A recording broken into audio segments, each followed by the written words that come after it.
Halo guys, balik lagi bersama Bang Theo di sini. Kali ini Bang Theo akan melanjutkan cerita Again the Sky Supreme. Buat kalian yang penasaran, langsung saja ya simak video kali ini. Xuan Yuan Changfeng tahu apa yang ingin ditanyakan oleh Tan Yun. Jadi dia menggelengkan kepalanya dan berkata, "Kakakku sangat keras kepala.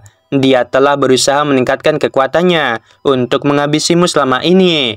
Aku dapat melihat bahwa dia benar-benar ingin menghabisimu. Namun, aku juga dapat melihat bahwa kakak perempuanku masih mencintaimu di dalam hatinya. Dia sering sendirian dan menangis diam-diam. Kamu bisa membuat orang seperti dia sedih, dan hanya kamu yang bisa melakukannya." Xuan Yuan Changfeng menghela nafas. "Saudara Tan, aku benar-benar menganggapmu sebagai saudara. Siapa yang benar dan siapa yang salah di masa lalu? Aku tidak ingin bertanya. Aku sangat ingin melihat suatu hari nanti kalian dapat bersatu kembali. Meskipun aku tahu itu akan sulit." Tan Yun mengangguk, wajahnya yang tampan penuh dengan kesedihan. "Changfeng, aku mengerti apa yang kamu katakan. Apakah kamu pikir aku harus tinggal sekarang dan berbicara dengan Rower ketika dia bangun? Atau..." Tanpa menunggu kata-kata Tan Yun selesai, dia terganggu oleh kata-kata Xuan Yuan Changfeng.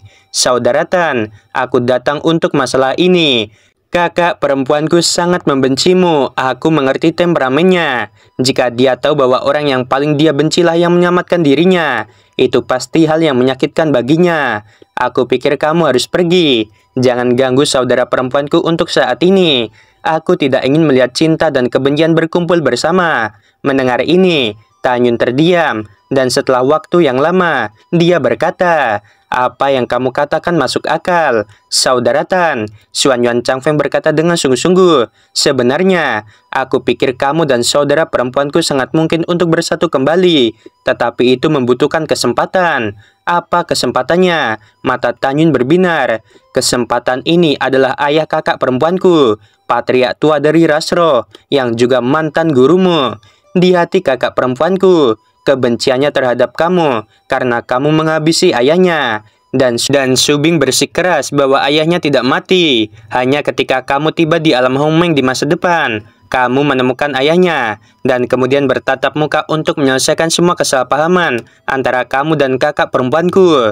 Aku ingat kamu mengatakan bahwa ayahnya memiliki motif tersembunyi dan motif lain dan menerimamu sebagai murid. Dan saudara kakakku mengira kamu tidak tahu berterima kasih. Kuncinya adalah menemukan ayahnya. Semua kesalahpahaman bisa diselesaikan. Juga, bagaimana kamu bisa melarikan diri sebelum menikahi kakak perempuanku?" Mendengar ini, Tan Yun menghela nafas lega. "Apakah kamu pikir aku mau melakukan itu? Dalam keadaan saat itu, jika aku tidak melarikan diri, aku pasti akan mati."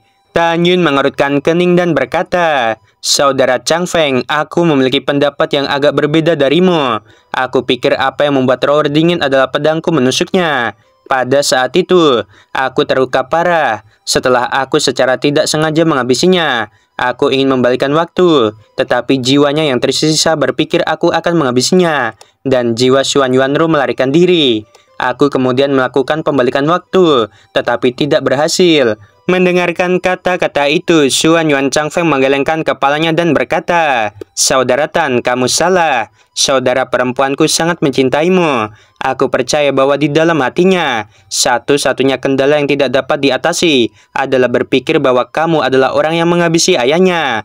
"Apakah itu benar?" Tan Yun tampak bingung. Xuan Yuan Changfeng merendahkan suaranya dan berkata dengan suara rendah, "Saudara Tan, aku memiliki dua hal lagi untuk diberitahukan kepadamu.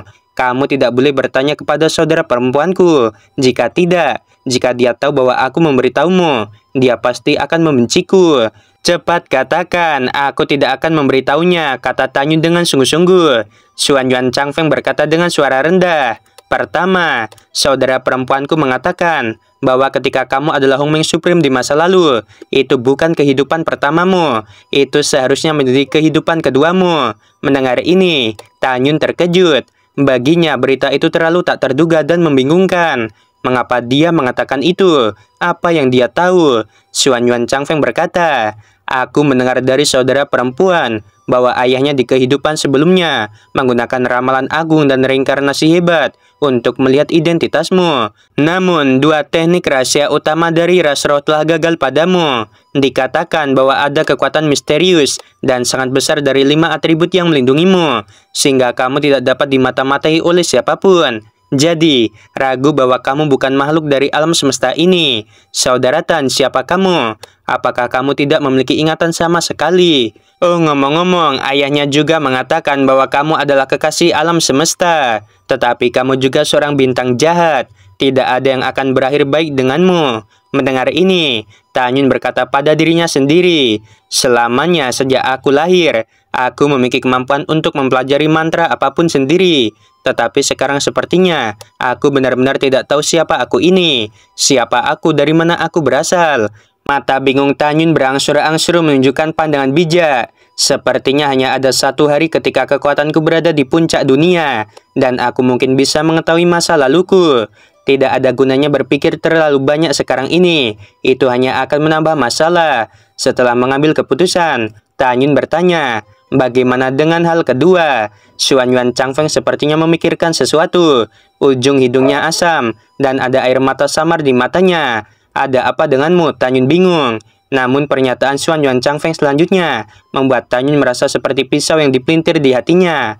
Xuan Yuan Changfeng berkata, kamu juga tahu bahwa karena aku berhubungan baik denganmu, kakak perempuanku tidak terlalu memperhatikanku. Suatu hari, ketika aku pergi mencari kakakku, dia kebetulan sedang mengobrol dengan Ling'er. Aku tidak sengaja mendengarnya. Di masa lalu, kakak sebenarnya bisa menghindari pedang yang kamu lesatkan. Alasan mengapa dia tidak menghindar adalah karena di masa lalu dia masih memiliki perasaan untukmu. Dia pikir kamu tidak akan melesatkan pedang, tetapi kamu melewatkannya, menyebabkan dia mati. Setelah mendengarkan ini, hati Tanyun sangat sakit, sehingga dia tidak bisa bernapas. Dia perlahan menutup matanya. Setelah waktu yang lama, Tanyun berkata, aku pergi. Aku akan pergi menemui Roer lagi. Ya, kamu bisa pergi melihatnya. Xuan Yuan Changfeng selesai berbicara. Matanya dipenuhi dengan pemikiran yang dalam. Aku akan pergi menemui Yingying. Kemudian, Tanyun datang ke aula lantai 9, berdiri di depan sofa, dan diam-diam menatap Xuan Yuanru. Di aula utama di lantai pertama, Xuan Yuan Changfeng memandang Toba Yingying yang mengobrol dengan semua orang, dan berkata dengan gelisah, Yingying, bisakah kita bicara sendiri? Toba Yingying mengerutkan bibirnya, menganggukkan kepalanya, dan mengikuti Xuan Yuan Changfeng ke aula lantai 8. Keduanya saling memandang. Toba Yingying mengepalkan tinjunya dengan erat dan menatap pria di depannya. Untuk pertama kalinya, dia merasakan sesuatu yang belum pernah dia rasakan sebelumnya. Dia tidak bisa menggambarkan perasaan ini. Keheningan berlalu untuk waktu yang lama. Xuan Yuan Changfeng mengepalkan tinjunya dan berkata dengan tulus, tahun-tahun ini, aku merindukanmu setiap saat. Bingsan, apa yang aku katakan tidak akan pernah berubah. Bahkan jika kamu tidak punya hati, aku akan membuatmu jatuh cinta padaku. Setelah itu, langkah Xuan Yuan Changfeng selanjutnya membuat Toba Yingying tak terduga. Pada saat ini, Toba Yingying merasakan aura lelaki datang ke wajahnya. Dan kemudian dia melebarkan matanya yang indah, merasakan bahwa bibir merahnya tersumbat. Xuan Yuan Changfeng lah yang mengumpulkan keberaniannya, dan tiba-tiba mencium bibir Toba Yingying.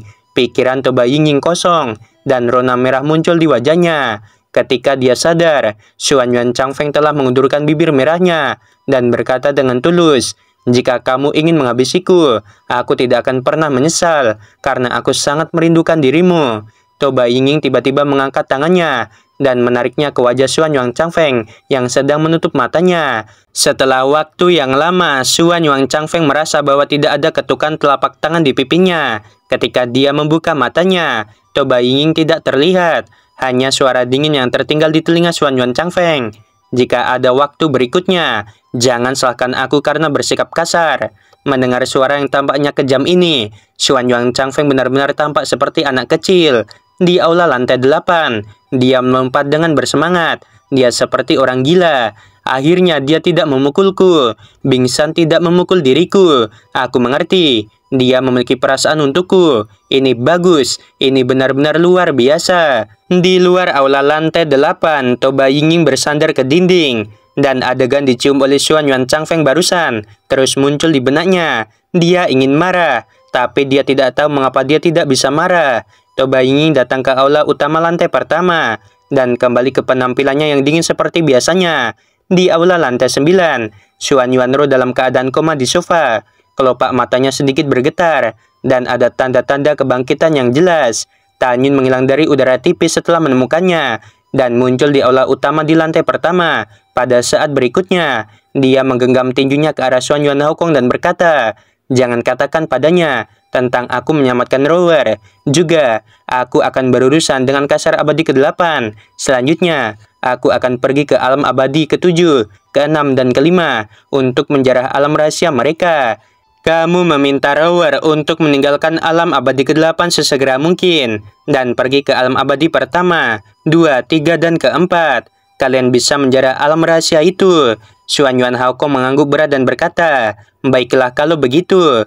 Tanyun melihat ke arah Shen Subing dan berkata, "Ambil beberapa mata air abadi dan berikan kepada Chang Feng." Pada saat ini, Xuan Yuan Chang Feng keluar dari udara tipis. "Saudara Tan, itu benar-benar tidak bisa. Jika tidak, saudara perempuanku akan curiga." Saat berbicara, mata Xuan Yuan Chang Feng terus tertuju pada Toba Ying yang berada di belakang Tanyun.